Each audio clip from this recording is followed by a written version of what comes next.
On revient toujours à cette fameuse église évangélique. Tout simplement, je me souviens que pour le coup, c'était vraiment un moment très précis. C'était à la fin d'un culte où il y a le groupe d'évangélisation de rue de l'église, en fait, qui a fait une annonce, qui a fait un appel en disant, je sais plus trop quoi, le week-end prochain, en fait, on fait une mission d'évangélisation. C'était un ensemble d'églises, en fait, qui allait faire un week-end de missionnaires dans une des villes, Roubaix ou Tourcoing.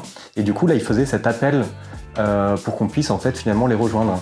Et à ce moment-là, j'ai vraiment eu une espèce de déclic où en fait je me suis dit il faut absolument que j'aille les rejoindre, il faut que j'aille faire ce week-end-là. Donc ça m'a vraiment dépassé, hein, c'était pas du tout rationnel. Et c'est vraiment là que j'ai découvert l'évangélisation de rue, j'ai fait mes premières missions ce week-end-là. Et en fait pour moi ce qui a été vraiment déterminant, c'était la première fois que je suis allé dans la rue, donc c'était le samedi matin, on était en binôme, j'étais avec une dame très âgée mais qui avait un feu missionnaire incroyable. Elle faisait probablement 30 ans de moins que l'âge qu'elle avait vraiment.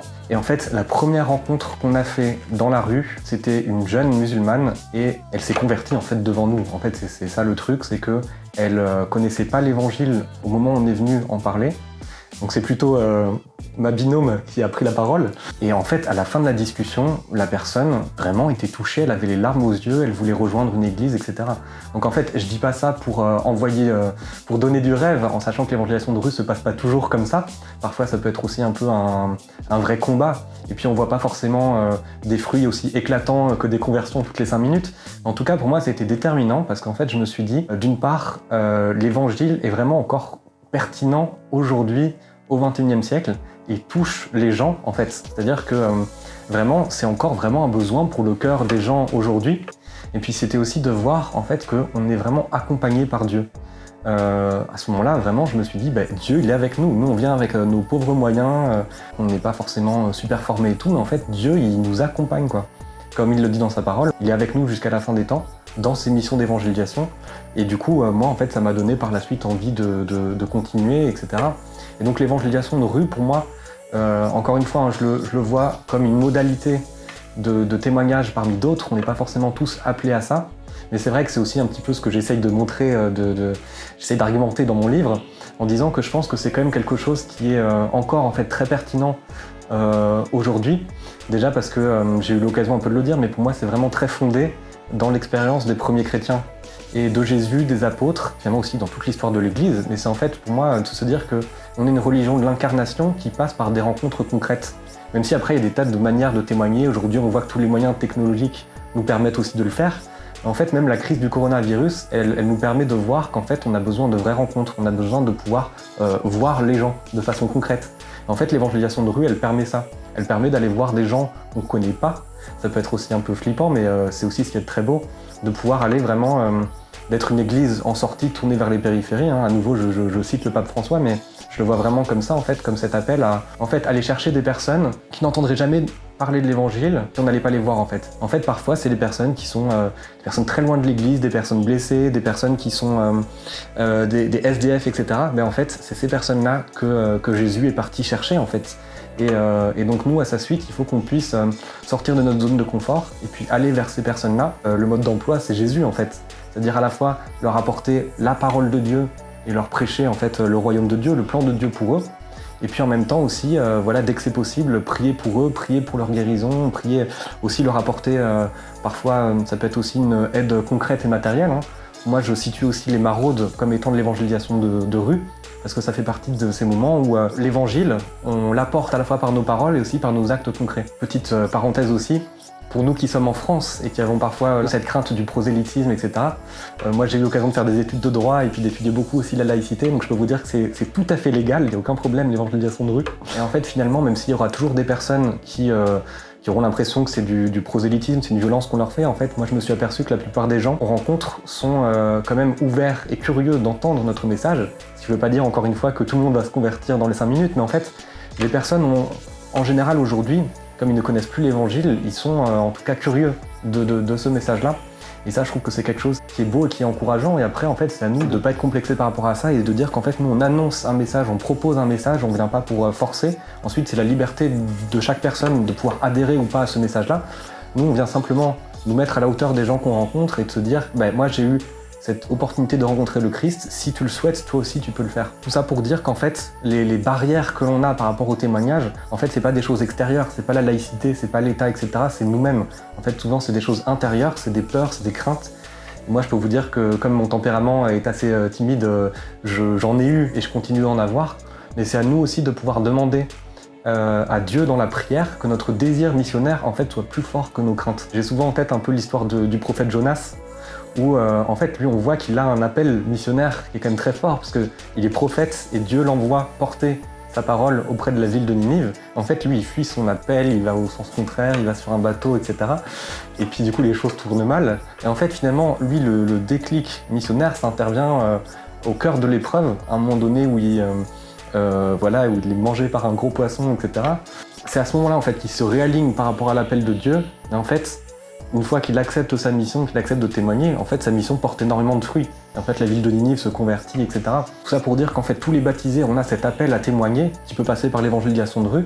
Mais en fait, si on a des craintes, si on a des barrières, etc., il faut pouvoir déjà essayer de les localiser. Pourquoi est-ce que j'ai pas envie de témoigner? Quelle est la difficulté? Sur quoi je bloque? Et ensuite de pouvoir demander à Dieu dans la prière, d'avoir en fait ce déclic pour que le désir de faire connaître Jésus soit plus fort que nos craintes. Et je me dis, est-ce qu'il y a, je ne connais pas énormément en théologie catholique sur ce sujet-là, mais est-ce que c'est peut-être spécifié quelque part, ou est-ce que c'est encouragé dans la théologie catholique, l'évangélisation de rue? Est-ce que c'est quelque chose qui est encouragé? C'est une très très bonne question. Après c'est vrai qu'aujourd'hui quand on regarde les faits, et puis moi je l'ai vu dans ma propre histoire, aujourd'hui c'est plutôt les protestants évangéliques qui ont cette culture très très naturelle du témoignage explicite de la foi. Et c'est vrai qu'il y a des tas de raisons historiques, sociologiques, sur lesquelles je ne rentrerai pas dans les détails, qui font que les catholiques aujourd'hui ont parfois un petit peu une culture de la discrétion plus forte et du mal à pouvoir exprimer leur foi. Mais ce qui est intéressant, c'est de voir quand même que dans l'histoire du catholicisme et dans la théologie catholique, en fait, on a toujours été, depuis les origines, on a toujours été encouragé à pouvoir vraiment porter la parole de Dieu un peu partout. Et en fait, on le voit dans les récits de saints, de missionnaires, de martyrs, etc. Et puis même dans les textes théologiques eux-mêmes. L'important, c'est déjà d'être envoyé par l'Église, je pense, c'est-à-dire d'une Église locale. C'est-à-dire qu'on ne se lève pas un matin en se disant je vais monter une mission d'évangélisation, mais toujours d'être en lien en fait avec un groupe ou une paroisse ou un lieu qui nous envoie. Le centre de la mission d'évangélisation, c'est d'abord le Christ lui-même, et donc d'abord la prière. Bon, j'évoque parfois dans mon livre un peu des questions concrètes de mise en place, un peu pragmatique de la mission, mais en fait, d'abord, je pense que le plus important, c'est de prier ensemble, quelle que soit la manière dont on le fait, que ce soit un temps d'adoration eucharistique, un temps de prière de louange, de prière spontanée, un temps peut-être d'étude de la parole de Dieu, ça peut être par exemple étudier les textes d'envoi en mission, en fait. Voilà, dans l'évangile de Luc au chapitre 9 et au chapitre 10, on a vraiment les envois en mission pour toujours se dire qu'en fait, la mission, c'est d'abord l'œuvre de Dieu. Donc je dirais c'est avant, pendant et après. Avant la mission, pour la remettre entre les mains de Dieu, à la fois confier les missionnaires et confier les lieux sur lesquels on va se rendre et les personnes qu'on va déjà rencontrer, parce que Dieu il nous précède en fait, il nous précède et il prépare déjà les cœurs des personnes qu'on va rencontrer. Donc je pense que dès qu'on peut soit prier pour les gens, s'ils ont des intentions de prière, s'ils ont même des problèmes physiques, de leur proposer une prière de guérison, etc. Ou alors si les gens sont pas forcément ouverts à ça ou s'ils sont gênés, ça peut être aussi très simplement de leur dire écoutez, est-ce que vous pouvez tout simplement nous donner votre prénom? Nous on va continuer à prier pour vous, on va prier pour que le Seigneur vous bénisse. C'est une question que je me pose beaucoup parce que à la fois je vois qu'il y a énormément de choses qu'on peut faire en commun, parce qu'on a en commun l'essentiel, on a vraiment la parole de Dieu, on a le Christ. Donc je vois qu'il y a beaucoup de choses à travers les parcours alpha, à travers des tas d'initiatives. J'ai aussi la marche pour Jésus. Après, c'est vrai que dans mon parcours, j'ai pu m'apercevoir que l'unité des chrétiens, c'est un peu comme le royaume de Dieu, c'est-à-dire qu'à la fois ça nous est donné et en même temps on l'attend encore. Donc l'unité des chrétiens, elle n'est pas encore totale. Et donc sur la question de l'évangélisation de rue, c'est vrai qu'il y a des défis, il y a des vrais défis. Et moi j'ai pu m'en apercevoir parce que j'ai eu l'occasion de faire de l'évangélisation de rue d'abord avec des protestants et puis ensuite avec des catholiques. Quand je suis revenu vers l'église catholique, ça posait quand même un problème vis-à-vis des protestants avec qui je témoignais. Pas de mon côté, mais de leur côté. C'est-à-dire qu'en fait, de façon très concrète, il va y avoir une question qui va inévitablement se poser, c'est quel message on donne et quelle liberté on a de pouvoir donner notre témoignage. Et c'est vrai que ça va dépendre beaucoup des personnes avec qui on est et de la confiance réciproque, mais ce sera pas toujours évident Alors là, je parle pour moi en tant que catholique, et ça n'a pas toujours été évident de pouvoir me sentir libre dans mon témoignage, de parler de l'Eucharistie, de la place de la Vierge Marie dans ma vie, alors que j'étais avec des personnes qui ne partageaient pas forcément ces choses-là et qui le voyaient parfois de manière négative. Donc c'est pour ça que je pense qu'il y a un côté au cas par cas en fait. Ce qu'il faut, c'est pouvoir être en vérité avec les personnes avec qui on va témoigner, se mettre d'accord sur ce qu'il est possible de dire, mais c'est vrai que il y a des questions théologiques sur lesquelles on n'est pas encore aujourd'hui complètement en accord, et ça reste un enjeu.